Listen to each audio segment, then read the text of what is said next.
This is the OBSBOT 4K web camera. I was given this by OBSBOT to do a little unboxing, test, and review. This is not something that I paid for, and I'm not going to be getting paid for doing this review. So let's check this guy out. I'm really excited for this because this camera in particular is a 4K webcam. It can connect to your computer using either USB-C or USB-A. With USB-C, it's a little bit more ideal because you don't have to run any power to it separately versus when you connect via USB-A, it looks like it is going to need some additional power. So this camera is a 4K webcam, and the beauty of it is it has AI tracking, which means it can follow you as you move around, and it will help you make sure that your video calls stay centered with you on screen. So first thing you'll notice as we open this up, we get a very Apple style packet. This is very similar to the Apple premium packaging. This is simply just holding a manual inside of it. It's also giving you some information about the gestures, it looks like. So we have a lock and unlock the target. So if you don't block your face and you show gestures next to your face, it looks like open palm slightly and spreading the fingers naturally. That is to lock and unlock your target. Your zoom in or zoom out is like this. And there's probably a few other gestures, but it looks like this is just a getting started. One quick note, before we started this video, I did install the OBSBOT software on my computer already just to save some time. We downloaded that from their website. So as we're opening the box, you can see we've got a lovely little carrying case with a handle. So that's cute if you want to take this thing on the road, if you're trying to bring this in for maybe a Zoom meeting or something that you need to do while you're in a hotel or something like that. Just a nice way to keep this in a small package. It's kind of a hard shell, so it'll keep everything protected as you're traveling with it. So first thing that you'll notice in the case is you have your mount for mounting it to the computer. There is a magnetic mount, and there's actually a sticky. So I guess probably goes something a little bit like so to hold it on the computer. And then the camera is a magnetic mount and goes like that. So once the sticky is on there, I imagine it will stay upright much easier. So we will have to do some kind of finicking around with this just to get the mount where we want it to be. So something to think about as far as mounting goes. If you are taking this on the road, chances are you may have to figure out getting this mount to stay on the computer. It might not be as easy to move it around, but we'll play with that a little bit more later. The OBSBOT, it's pretty cute. It's a miniature PTZ camera. The sensor size is 1/2.8 inches, I believe, and it has 4K resolution up to 60 frames. Gonna double check that with our documentation here. We had a little cheat sheet. Yeah, 1080p, 60 frames per second, and 4K. So time will tell for testing out the actual frame rate of what we're hitting when we're in 4K, but still very much more than what we would need for any sort of Zoom call. As far as size goes, I can certainly fit this in the palm of my hand, and if we're looking at overall height and things like that, I'll show you this is an iPhone 13 mini, so it's about as tall as the iPhone is wide, so maybe a little bit taller. So just a few inches tall. It's a really cool looking thing. And on the back, we've got a DC power input and a USB-C input. Then we go to our case. It looks like we've got some USB cables. So the first cable that we have is a USB-A to power connection. So this is going to be for the DC power connection here. It's not going to be needed if we're using the USB-C for running this webcam. And then the other cable is, I imagine, the USB-C. And we've got a nice long cable here. And one other little piece. What is this? This is a USB-A to USB-C adapter. So if you're on an older computer, I imagine you can probably just take the USB-C, adapt it back to USB-A, plug it into your computer, and you're good to go there. So I'm going to put the USB-A adapter and the DC plug back in the case and just kind of set this stuff all off to the side. And we'll get our cable unwrapped here. So first things first, I want to get this kind of set up on the back of my laptop here, hopefully without it falling over. Might take a little bit of practicing here to get this sitting in the right spot. So let's go like so. We might have to get some gaff tape or something just so that we can hold this up.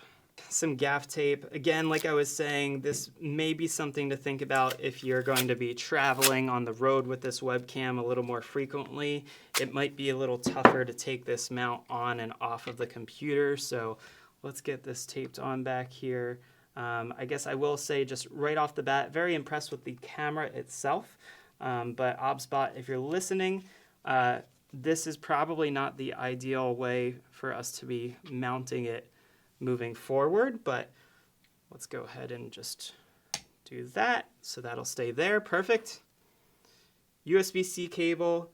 My wingspan's about 6 feet, so it looks like maybe this is about 4 to 5 feet, give or take. I'm gonna plug this into our MacBook.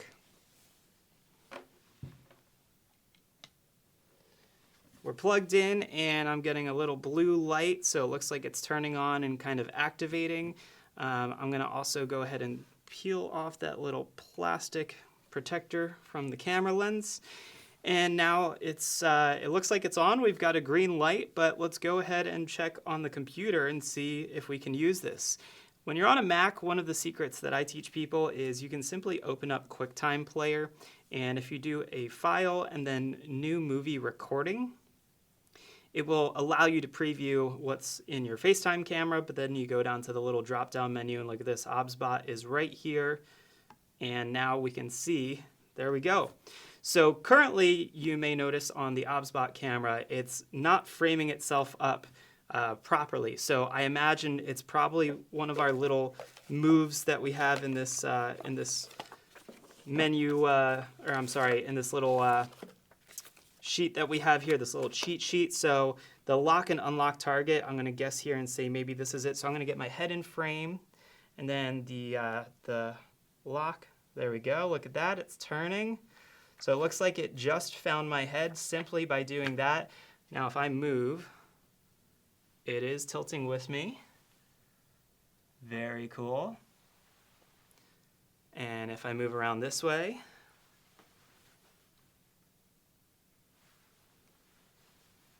it's actually following me quite well. Now, if I were to stop here and do that gesture to lock again, and it blinks blue when it recognizes the gesture. So right now it's a green light in front that's facing me, but it looks like it's changing over to blue when it recognizes that gesture. So it's locked. So now if I move, this should stay exactly where it was.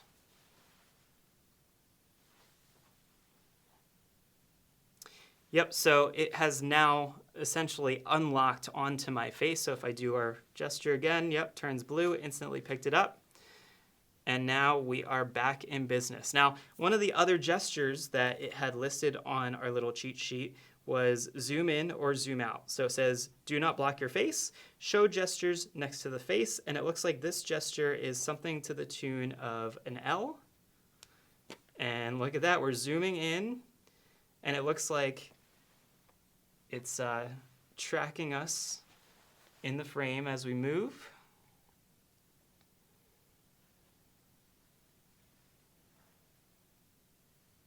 And then if we do a zoom out, it zooms out, very cool. And it goes back to tracking me in that zoomed out perspective. So very, very cool that this is working right out of the box.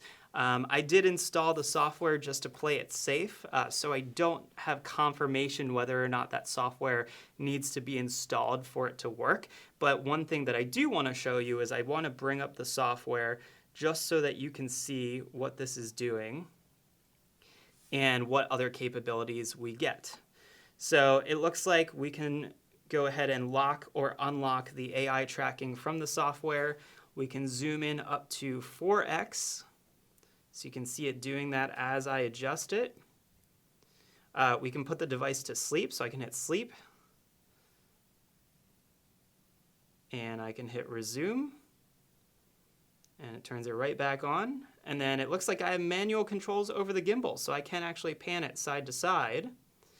And it will, of course, go back to the position on me once I let go of that. And then there's some presets. You can set preset positions, which is pretty nifty. So I'm going to go ahead and close out the software. There's not a whole lot else to do here. There's a few other settings if you want to set them, like tracking mode. There's a headroom mode or a motion mode. Let's see our headroom mode. So it looks like it just watches our headroom there. Let's see the motion mode. I'm thinking maybe it moves a little quicker. Yep, so it looks like it moves a little bit faster there. There is an anti-flicker filter. We can turn on HDR if we want to, and we can turn autofocus on or off, some noise reduction, and some global hotkeys. So some overall very cool features fresh out of the box without really doing a whole lot. And I would say overall the quality of this video is very, very neat. So right now what I'm doing is I'm screen recording the computer so you can see in QuickTime the quality of that. What I want to do real fast is switch over to the FaceTime camera, which is still an HD camera built into, this is an M1 Max MacBook Pro. I'm going to switch real quick just to show that quality change. And as you'll notice here, the quality does change significantly. You're seeing a lot more flare from the lights, not as much contrast and sharpness to it. So it's a very, very visible difference here in changing over on the camera. And I'll change back real quick in the end here. And of course, that FaceTime webcam doesn't follow you. So to have the ability for it to follow you and move around with you and reframe, I think this is a very, very cool tool. So overall, I'm very impressed with this right out of the gate. It's very nifty to see that webcams are now adjusting to our needs in a post-COVID, Zoom-heavy world. This is something that I think would be very useful if I had to send it to someone and just have it be plug and play if we were doing a virtual recording. So I really like that this will just lock onto the face, track it as it goes, and I no longer have to worry about sitting there and saying, hey, tilt your laptop down, can you get it a little higher, can you do this, can you do that? So when we do those virtual recordings, I will definitely be considering this, and then this is probably going to be my new webcam from here on out. Because I know that the quality is going to be way better than what I'm getting on the FaceTime camera built into the computer. And I'm very excited to continue using this down the road.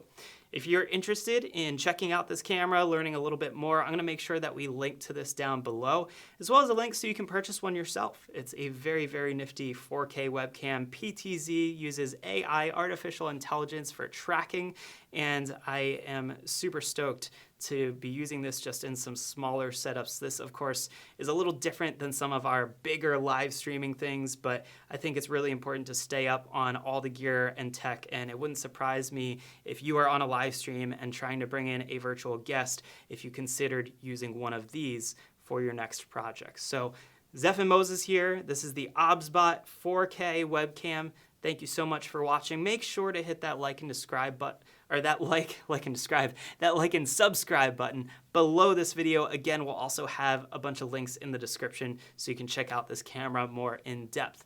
Thanks for watching. See you next time.